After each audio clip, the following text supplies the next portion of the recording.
우리 가슴에 또 손을 얹고 고백하겠습니다. 말씀하옵소서 주의 종이 듣겠나이다 라고 고백하겠습니다. 시작. 말씀하옵소서 주의 종이 듣겠나이다. 아멘. 오늘도 하루를 시작하시면서 주님의 말씀을 의지하시고 주님의 말씀을 붙드시고 형통한 삶을 오늘도 살아내실 수 있는 우리 모두가 되기를 축복을 드립니다. 오늘은 하나님께서 말씀을 해주시는데 누구에게 해주시냐면 여로보암이라고 하는 사람에게 하나님의 말씀을 선포하고 있는 사건을 우리에게 보여주고 있습니다. 여로보암은 누구냐면 우리 성도님들이 잘 아시는 것처럼 솔로몬 왕이 죽은 다음에 이스라엘이 남과 북으로 분단이 됐습니다. 나뉘었습니다. 그때 남과 북으로 이스라엘이 나뉘었을 때 이제 남쪽은 솔로몬 왕의 아들이었던 르호보암이 왕위를 계승했고 북쪽은 여로보암이라고 하는 사람이 새로운 왕으로 세워져서 솔로몬 왕이 죽은 다음에 이스라엘이 남과 북으로 두 나라로 갈리게 되었을 때 북이스라엘의 처음 왕이 된 사람이 여로보암입니다. 하나님께서 이 여로보암 왕을 세우실 때 그에게 아히야 선지자를 통해서 해주신 말씀이 오늘 본문의 말씀입니다. 그러면 오늘 본문 말씀을 함께 나누겠습니다. 하나님께서 왜 이스라엘 나라를 남과 북으로 나누셨을까요? 그 이유가 오늘 본문에 보면 나오고 있는데요. 오늘 본문 33절 말씀을 제가 읽어드리겠습니다. 33절 말씀에 보면요. 이렇게 기록을 합니다. 이는 그들이 나를 버리고 시돈 사람의 여신 아스다롯과 모압의 신 그모스와 암몬 자손의 신 밀곰을 경배하며 그의 아버지 다윗이 행함같이 아니하여 내 길로 행하지 아니하며 나보기에 정직한 일과 내 법도와 내 율례를 행하지 아니함이니라. 아멘. 이 33절 말씀에 보면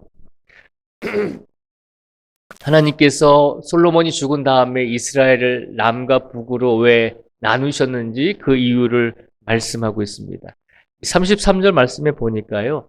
솔로몬이 처음에는 하나님을 잘 섬겼거든요. 그런데 그가 나이가 먹고 노년이 되었을 때 많은 이방 나라의 아내들이 있었습니다. 그래서 그 이방 아내들로 인해서 이방 신들이 이스라엘 땅으로 많이 들어오게 되었습니다. 그래서 솔로몬이 나이가 많이 먹고 또 연로해졌을 때 판단력이 흐려졌고 또 신앙 또한 하나님을 향한 그런 마음이 간절한 마음이 없어졌기 때문에 솔로몬의 노년에 이스라엘 땅에는 많은 이방 신들을 섬기는 사람들이 나오게 되었다는 것입니다. 그래서 하나님께서 솔로몬을 징계하시려고 그가 죽은 다음에 이스라엘 땅을 남과 북으로 나뉘게 된 것입니다. 결국 하나님을 섬기지 못하고 이방 신을 섬기는 이스라엘 사람들이 많이 나왔기 때문에 하나님 보시기에 우상을 섬기는 것은 죄에 속하잖아요. 그래서 하나님께서는 이스라엘 백성들을 징계하시기 위해서 이스라엘 땅을 남과 북으로 나뉘게 하셨다는 것입니다. 그때 북이스라엘의 왕으로 여로보암이라고 하는 사람을 세우면서 하나님께서 그에게 말씀하셨습니다. 뭐라고 말씀하셨냐면 오늘 본문 37절부터 제가 읽어드리겠습니다. 37절부터 보면요. 내가 너를 취하리니 너는 내 마음에 원하는 대로 다스려 이스라엘 위에 왕이 되되 내가 만일 내가 명령한 모든 일에 순종하고 내 길로 행하며 내 눈에 합당한 일을 하며 내 종 다윗이 행함같이 내 율례와 명령을 지키면 내가 너와 함께 있어 내가 다윗을 위하여 세운 것 같이 너를 위하여 견고한 집을 세우고 이스라엘을 내게 주리라. 아멘. 지금 제가 37절과 38절의 말씀을 봉독해 드렸습니다. 하나님께서 북이스라엘을 세우시고 그곳에 처음 왕으로 여로보암이라고 하는 사람을 왕으로 세우시면서 여로보암에게 뭐라고 말씀하셨냐면 하나님의 율례와 명령을 지키면 하나님께서 여로보암 왕과 함께 하실 것이고 그리고 그의 집을 하나님께서 세워주시겠노라라고 약속을 하셨습니다. 우리가 솔로몬 왕의 입장에서 보면 여로보암 이 왕의 이 사람은 이제 대적자죠. 왕이 있는데 또 다른 왕이 나왔으니까 솔로몬 왕의 입장에서 보면은 원수와도 같은 사람이잖아요. 그런데 하나님께서 솔로몬 왕의 입장에서 봤을 때는 원수와도 같은 사람이지만 하나님의 바른 뜻을 행하시기 위해서 하나님께서 세우신 사람이잖아요. 하나님께서 비록 솔로몬 왕이 봤을 때는 자기의 왕위를 빼앗고 또 북쪽 이스라엘을 많은 지파들을 북이스라엘 사람들을 이렇게 데려간 아주 역적과도 같은 사람이지만 하나님께서 여로보암을 세우실 때 그에게 해주신 말씀은 하나님의 명령을 하나님의 말씀을 순종하고 잘 지키면 하나님께서 그에게도 복을 주신다는 약속의 말씀입니다. 우리가 어제 말씀을 가만히 생각해 보겠습니다. 어제 말씀은 저희가 여호수아의 말씀을 함께 나누었습니다. 여호수아가 모세의 뒤를 이어서 이스라엘의 지도자가 되었을 때 하나님께서 여호수아에게 원하신 것이 무슨 말씀이셨죠? 여호수아에게도 하나님의 말씀과 또 하나님의 율법과 율례를 잘 지키면 형통한 삶을 살게 해주겠다고 약속을 하셨잖아요. 여호수아와 오늘 본문에 나오는 여로보암은 400년 정도 차이가 나는 사람이거든요. 여로보암이 400년 뒤에 이제 북이스라엘의 왕이 되는 사람입니다.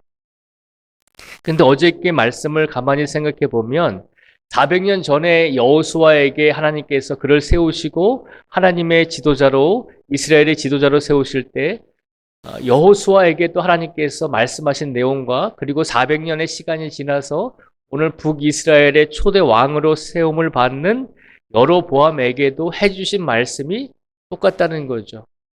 하나님께서 하나님의 일을 시키기 위해서 하나님의 뜻을 펼치기 위해서 사람들을 세우실 때마다 그 사람들에게 원하셨던 것은 공통된 말씀이었습니다. 한 가지죠. 하나님의 말씀에 순종하고 하나님의 말씀을 따르면 하나님께서 복을 주시고 책임져 주신다는 말씀입니다. 오늘 본문 열왕기상 11장 말씀에도 보면 이스라엘이 남과 북으로 나뉘었을 때 북이스라엘의 처음 왕이 되는 여로보암 왕에게도 하나님이 원하셨던 것은 동일한 말씀입니다. 하나님의 말씀에 순종하고 내 말대로 나라를 다스리면 하나님께서 함께 하실 것이고 하나님께서 그의 집안을 세워주신다는 약속의 말씀을 여로보암에게 주신 것입니다. 그러면 오늘 본문 말씀을 통해서 우리가 한 가지를 기억하기를 원합니다. 여로보암과 지금 우리가 예배드리고 있는 우리들과의 시간적인 차이는 한 3,000년 정도 시간의 차이가 있습니다. 우리의 시간으로 보면 여로보암은 한 3,000년 전의 사람입니다. 그러면 3,000년의 시간이 지나서 하나님의 죄송합니다. 3,000년의 시간이 지나서 하나님의 사람으로 하나님의 성도로 세워주신 우리들에게 하나님께서는 오늘 어떤 말씀을 주고 계실까요? 여호수아와 여로보암에게 하나님께서 주신 말씀은 똑같았습니다. 비록 그들이 400년간의 차이는 있었지만 하나님의 말씀에 순종하기를 하나님께서 원하셨습니다. 그리고 여로보암이 이 말씀을 받을 때부터 우리가 오늘 이 말씀을 함께 나눌 때까지는 3,000년의 시간이 있습니다. 그러면 우리들에게도 주시는 하나님의 말씀은 다른가 하는 것입니다. 어떨까요? 똑같은 말씀을 우리에게 주고 계신 줄 믿습니다. 하나님께서는 여호수아에게도 그리고 400년의 시간이 지나서 북이스라엘의 왕이 되는 여로보암에게도 그리고 3000년의 시간이 지나서 하나님을 믿고 성도가 된 우리들에게도 성경을 통해서 하나님은 끊임없이 늘 동일한 말씀을 선포하고 계시다는 것입니다. 그것이 무슨 말씀입니까? 하나님의 말씀에 경청하고 하나님의 말씀을 순종하기를 하나님께서 원하고 계신다는 것입니다. 우리 하나님은 시대마다 사람들을 세우시지만 시대마다 하나님의 일을 감당할 수 있는 사람들은 모두 다 동일한 사람이 아니잖아요. 다 틀리잖아요. 시대마다 하나님께서 세워주시는 사람들은 다 틀리잖아요.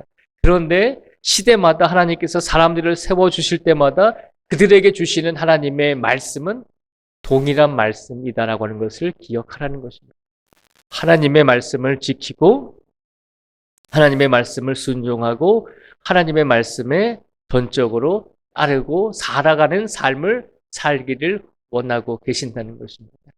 시대가 변할수록 기술이 발전하고 과학이 발전하고 문화가 발전할 수 있지만 그러나 우리 하나님께서는 시대가 변하든지 또는 문화가 변하든지 항상 하나님의 일을 감당하기 위해서 세워주시는 사람들에게 선포해 주시는 하나님의 말씀은 동일한 말씀임을 기억하라는 것입니다.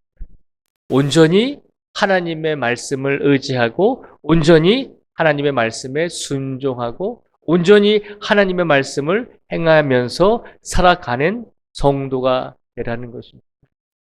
오늘 우리에게 이 말씀을 주신 이유가 무엇이겠습니까? 성경은 뭐 몇천 년 전에 쓰여진 말씀이니까 고리타분한 말씀 아닙니까? 성경은 우리보다 몇천 년 전에 그렇게 쓰여진 말씀이니까 우리 시대와는 맞지 않습니다라고 생각할 수도 있습니다. 그런데 하나님의 말씀은 살아있는 말씀임을 기억하시기 바랍니다. 시대가 변할지라도 많은 사람들이 이 땅에 태어났다가 다시 땅의 흙으로 돌아가는 일들이 수없이 일어날지라도 우리 하나님께서는 영원하신 분이기 때문에 이 땅에 살아가는 모든 성도들에게 이 땅에 살아가는 모든 그리스도인들에게 이 땅에 살아가면서 하나님을 의지하고 있는 모든 성도들에게 딱 한 가지 말씀을 원하신다는 것입니다. 그저 말씀을 믿고 의지하면 하나님께서 너와 함께 할 것이고 말씀을 믿고 행하면 하나님께서 형통한 삶을 허락하여 주신다는 것입니다. 그것이 오늘 북이스라엘의 초대 왕으로 세움을 받는 여로보암 왕에게도 주신 하나님의 말씀인 것입니다. 오늘 하루를 살아가는 우리들에게 이 말씀을 하나님께서 주셨습니다. 오늘을 살아가는 이 시간은 우리가 한 번도 살아보지 않은 시간입니다. 그리고 다시는 우리에게 돌아오지 않을 시간입니다. 그래서 하나님께서는 오늘도 우리에게 이 말씀으로 우리를 새롭게 하시고 하나님의 말씀과 하나님의 율례와 하나님의 율법 안에서 살아가면서 그 말씀 안에서 하나님을 더 붙잡고 하나님께서 원하시는 성도로서의 삶을 살아가기를 우리에게 원하고 계신 줄 믿습니다. 늘 똑같은 말씀을 하시는 분이다. 늘 같은 말씀을 선포하신다라고 생각할 수 있지만 그러나 이 말씀은 같은 말씀이 아니라 우리에게 오늘 새롭게 살아가는 우리들에게 다시 새롭게 주시는 하나님의 음성임을 기억하시고 우리가 오늘 이 말씀을 새로운 말씀으로 다시 한번 마음속에 새기고 우리에게 주어진 시간 속에서 온전히 말씀을 붙들고 말씀 안에 우리가 거하면서 살겠습니다라고 그렇게 다짐하며 오늘 하루의 시간 속에서 온전히 하나님께 말씀으로 순종하며 영광을 돌릴 수 있는 우리 모든 성도들이 되시기를 주님의 이름으로 축복을 드립니다. 기도하겠습니다.